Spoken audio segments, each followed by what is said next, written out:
امام علی علیہ السلام کی خدمت میں ایک شخص آیا اور دست ادب کو جوڑ کے عرض کرنے لگا، یا علی میری زندگی میں مصیبتیں پریشانیاں بہت زیادہ ہیں، کوئی ایسا عمل بتائے جس سے میری مصیبتیں اور پریشانیاں ختم ہو جائے۔ یہ کہنا تھا تو امام علی علیہ السلام نے فرمایا، اے بندہ خدا، ہر مصیبت اور پریشانیاں ختم کرنے کا ایک آسان عمل ہے۔ تو وہ کہنے لگا، یا علی وہ کون سا عمل ہے؟ امام علی علیہ السلام نے فرمایا، میں نے اللہ کے رسول سے سنا کہ جو انسان اپنے بوڑھے ماں باپ کے ساتھ بیٹھ کے ان کی خدمت کیا کرتا ہے، ان سے دعا لیا کرتا ہے، تو اللہ اپنے فرشتوں کو حکم دیتا ہے کہ جا اس انسان کی زندگی میں سے ہر وہ مصیبت ختم کی جائے جو اس کی زندگی میں آنے والی ہے،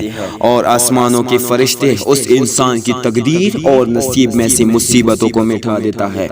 یاد رکھنا، اپنے بوڑھے ماں باپ کے ساتھ محبت کے ساتھ کچھ لمحات ضرور گزارنا ایک ایسی عظیم عبادت ہے جس کا اس زمین پہ کوئی حد نہیں، جس کا اس زمین پہ کوئی حد نہیں۔